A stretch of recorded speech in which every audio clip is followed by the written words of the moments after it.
العالم بينتهي وداخلين على حرب عالمية وانتوا لسه عايزين ندهن ورقة ورقة وانا بعمل البقلاوة. يا جماعة انا ما عنديش خلق، انا على اخري بجد. عزيزتي اللي خلقها ضيق ونفسها تعمل بقلاوة مظبوطة، بس كل لما بتشوف فيديو بيدهنوا ما بين كل ورقة والتانية بتقلبه علشان الواحد خلقه ضيق قوي.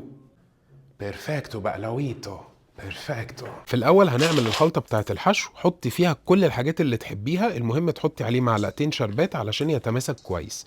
وبعدين هنجيب ورق البقلاوه نحط عليه الصينيه ونقطع الورق كله على قد الصينيه. هنحتاج كام ورقه؟ 20 ورقه بالعدد. شيل الزيادات واوعي ترميهم، ممكن نستخدمهم في كذا حاجه تانية. دلوقتي بقى هاتي الصينيه وابتدي رصي الورق بتاعك مظبوط. بحط تحت 12 ورقه بقلاوه، بوزعهم كويس في الصينيه ومش بدهن ما بينهم اي حاجه، بسويهم كويس جدا وبجيب الحشو علشان ابتدي ان انا اوزعه كويس في الصينيه. اهم حاجه في الحشو ان اللي يطلع على الاحرف ترجعيه في النص تاني، تسيبي حته فاضيه. بعد كده بنجيب الورق اللي فوق والاجمالي بتاعه 8 ورقات، وبرده مش بدهن ما بينهم اي حاجه. الله انت بتعمل ايه يا عم؟ هقول لك بصي بقى، احنا بندفي السمنه درجه حرارتها 60 وبنصبها كلها فوق ورق البقلاوه مره واحده.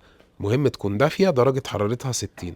وبعد ما نصبها بنبتدي نقطع زي ما انت شايفه وهندخلها الفرن على طول، وهتشوفي البقلاوه وهي بتورق قدام عينيكي. درجه الحراره 150 وبتقعد من 25 دقيقه ل 35 دقيقه. على بال ما تخرج من الفرن بقى المفروض تعملي ايه؟ اعملي لي فولو. لما هتطلع من الفرن هتلاقي السمنه الزياده اللي البقلاوه ما كانتش محتاجاها لسه موجوده، صفيها. هاتي بقى طبقه تقديم وحطيها، والسيرب البارد الخفيف ابتدي سقيها. الله ده شعر ده ولا؟ وقت التقديم اللي انت حابه اعمليه، عايزه تحطي عليها نفس اللي في الحشو، عايزه تدلعيها زي ما انت عايزه. انا هنا اكتفيت بفستق مجروش وجوز هند شرايح وبس كده. عملنا البقلاوه من غير وجع دماغ ولا اي تعب. ولو اول مره تشوفوني، انا مصطفى سكر، بقدم محتوى تعليمي عن الحلويات خصوصا وعن الاكل عموما. اعملوا لي فولو علشان تشوفوا كل جديد، واعملوا الفيديو شير عشان كله يستفيد. سلام.